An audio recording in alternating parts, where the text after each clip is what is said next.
Math 11 problem set 42. In this lesson we want to look at changing between different kinds of measures of angles, which are going to be degrees, minutes and seconds, and then radians. So to change between degrees, minutes and seconds, well, the decimal degrees, the whole number part is just the whole number of degrees. So if it's 43.75 degrees, it's 47. The whole part is 47 degrees, and only the decimal part you're going to change into minutes and seconds. So you basically remove the whole number part.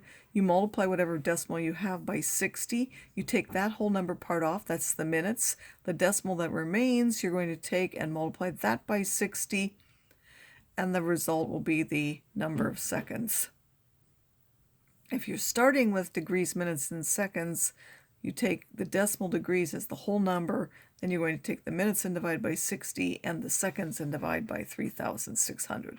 So this is a decimal degree. We want to change it into degrees, minutes, and seconds. So the actual degrees are the whole number part. That's 190. That doesn't change.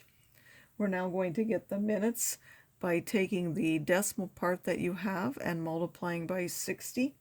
If you do that, you get 46.2. So you take off the whole number part. Those are the minutes. So our minutes are now 46. We take the decimal part that remains, the 0.2, and multiply by 60 again.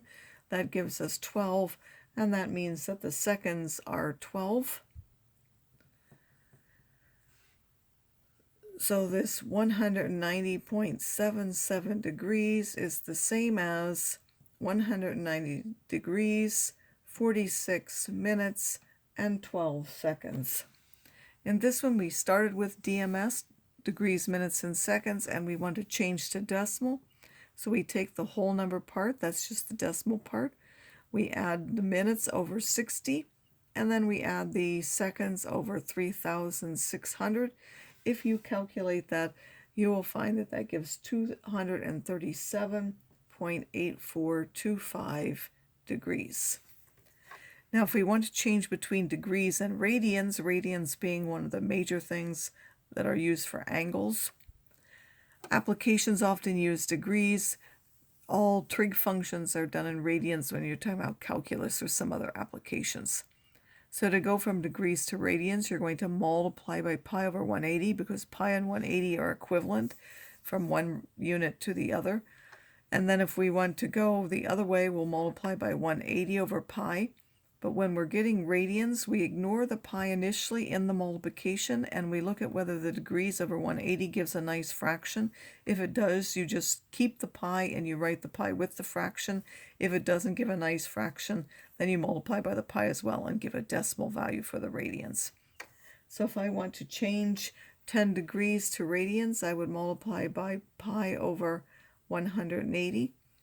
I'm going to ignore the pi. 10 over 180 is so I take the 10 over 180, and that's times the pi. That reduces to 1 over 18, so I would get 1 over 18 pi, and you never really write it like that. You just write it as pi over 18. You don't need to go through all those steps. I'm just explaining what you do to end up with pi over 18. If we had something like 23 degrees and we multiply by pi over 180, 23 over 180 doesn't reduce at all. And so now you would simply calculate what that is because it's not going to give you any reduced or nice fraction. So you would take the 23 times pi on your calculator, and then you would divide by 180. That would give 0.4014. And then because there's no pi as part of the answer, you need to write rad or radians in order to know that that's what it's in.